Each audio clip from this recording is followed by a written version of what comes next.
urumva n'ubundi Dawidi yari mu muhamagaro ariko umuruhisha. Haleluya. Ikintu navuga kubijyanye n'umuhamagaro, buri gihe Imana yiguhamagaye uri mu ntambara zikomeye igisigaho ba Natani kugira ngo bakurwanirire baguhe n'amakuru. Haleluya. Ijuru ishimwe cyane. Urukundo rwa Yonatani na Dawidi nanjye njya ndukurura cyane nkumva uburemere bwarwo. Kandi urukundo rwa Yonatani na Dawidi rwari urukundo rudashoboka ubundi. Rwari urukundo rudashoboka. Ariko kubera Kristo ko iyo yaguhereje urukundo, ntabwo ashingira ko umuntu ari igikara, ntabwo ashingira ko yavutse hari ahantu, ntabwo ashingira, mbese origine yiwe ntabwo ayikurikira. Haleluya. Ngo rwari urukundo rudashoboka. Urwo narwo ruba. Urukundo rwa Yonatani abantu bajya batugirira neza kandi hari impamvu yabibateye. Ari Kristo wabemeje. Kuko ruya rukundo rwa Natani mu bigaragara ni Kristo wemeje Natani kugira ngo akunde Dawidi abone uburyo bwo kuba hari ahantu no kubona iyo ngoma. Kuko impamvu mvuze ngo rwari urukundo rudashoboka nuko Yonatani yari umwana w'umwami. Kandi Dawidi yagombaga gukora kudeta kuri se, yagombaga kumusimbura. Urukundo rero rwa Yonatani ntabwo rwashobokaga ubundi mu bigaragara. Urwo rukundo rero turugereranyije wasanga Dawidi yari mu ruhande rumwe yari umwanzi wa Sawuli kuko yagombaga kumukura ku ngoma. Noneho ntabwo byari bukunde dushyize mu buzima busanzwe ikintu gishobora kuza kiri buhungabanye umubyeyi wawe ngo kidefande. Ntabwo bishoboka. Ahubwo wakirwanya wivuye umuzi kugira ngo umubyeyi wawe hatagira ikintu kimuhungabanya. Ariko we yagize urukundo rutitaye kukureba kuri misiyo ya Dawidi. Rimwe na rimwe yanamenyaga n'amakuru avuye kuri se kuko yari umwana mu rugo akayaha Dawidi. Bivuga ngo igihe cyose mu muhamagaro w'uyu murimo habamo ibintu bigoye. Guhamagarwa ni ukugorwa, ni uguca mu nzira igoye, ariko Uwiteka agenda azana acamo utuyira kugira ngo utayoba inzira muri uru rugendo, agatanga support. Bariya ba Natani buriya twabafata nk'abamarayika Imana yohereza kugira ngo baturwanire. Haleluya.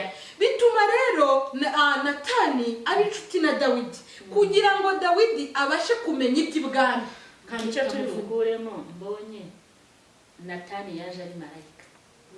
Kuko niba ari urukundo rudashoboka, Natani araba marayika nta kibaye umuntu. Yesu aduhumugisha. Hanyuma rero reka dusimbuke. Ahantu nkunda cyane kuri iyo nkuru ya Natani, birakomeje. Natani arapfuye, Sawuli arapfuye. Ngo hasigaye agahungu kamugaye ibirenge kitwa Mefibosheti. Aho ngaho niho nkunda finali. Amina. Mefibosheti ariyo nta umuzi. Ariko imbuto niho handi twatangiye ngo tuvuga ngo ineza y'umuntu niyo imutera gukundwa. Iyi neza ya Natani yaje gukurikirana ka kamuga bagakura iyo kure kaza gusangirira ku meza y'umwami. Noneho ntibyarangiriye aho gusangira n'umwami gusa, bamusubiza n'imisozi y'inyarurembo. Iryo jambo niho ndikundira ngewe ubusanzwe. Hamwe n'urukundo, hamwe no kugira neza. Turimo turiga ku bijyanye n'urukundo. Ngo ibyo dukora byose tubikore mu rukundo. Haleluya. Abakorino 1:16. Ngo ibyo dukora byose tubikore mu rukundo. Yesu nashimwe. No kuvuga ngo niba tugiye kubikora mu rukundo, uyu munsi Imana ishaka kukubwira kubw'impamvu itangira umurimo wanjye. Nyubakira inzu, ubaka insengero dore ko zabaye nkeya. Zabaye nkeya.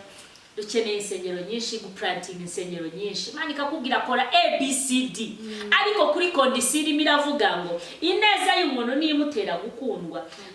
Yonatani nubwo yapfuye ariko ineza yabibye. umwana yarayisarura igere ku mwana, umwana arayisarura. amen. Na bya bindi ya misozi yitwaga ngo ni iwabo, umwana arayisubirana.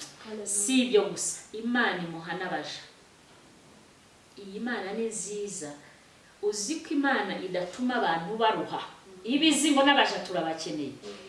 Birangira nawe afite urugo rukomeye, afite n'abaja bamuhingira mirima, basarura, bamuri hafi aho ngaho. Imana ishimwe. Aho rero niho navugiraga mushumba mvuga ngo urukundo rw'Imana ntabwo ari urw'aka kanya, rurakomeza. Bivuga ngo icyo Imana ikora ntabwo kirangirira hano, kirakomeza. Urukundo rwa Natani rwaragiye rukora ku mutima w'Imana. Imana iravuga uko biri kose Natani nubwo atakiriho, ariko abamukomotseho ineza yanjye izabageraho. Kandi ineza y'Imana ije ku buzima bw'umuntu ntabwo igombera ngo uyu muntu afite iyihe status cyangwa afite ubuhe buzima. Haleluya. Ineza y'Imana rero cyangwa urukundo rwa Dawidi na Natani Imana yararuzigamye rugera ku mwana wa Natani. Haleluya. Umwana we ntiyandagara. Bivuga ngo ibi dukora cyangwa abakozi b'Imana nababwira ngo ibi bintu tubikora tubikonze, tubikorere mu rukundo, kuko bigerana iyi neza. Ibi dukora mu rukundo, uru rukundo igihe cyose ruzagera no ku bana bazadukomokaho. Haleluya. Ntabwo birangiriraho. Kubera ko Natani yabibye imbuto mu gihe kitari cyo kubiba imbuto. Yabibye imbuto mu gihe kitari cyo kubiba imbuto, ni nkuko wayibiba mu zuba. Nukuri. Iyo mbuto byanze bikunze irarumba. Ariko kuko yakoze ikitarashobokaga, ni nkaho yahanganye na se. Kandi mu Kinyarwanda se cyangwa no mu buzima busanzwe nta muntu uhangana na se, ariko bikarangira iyi neza yabibye igarukiye umwana we. Rero hano nakwencouraging umuntu cyangwa nkamubwira ngo ibyo ubona bikugoye bikore, ariko bikore mu rukundo. Ineza y'Imana uzayisanga imbere, izagutabara, izagukura ahantu utari kwikura. Ineza y'Imana iratuburanira buri munsi.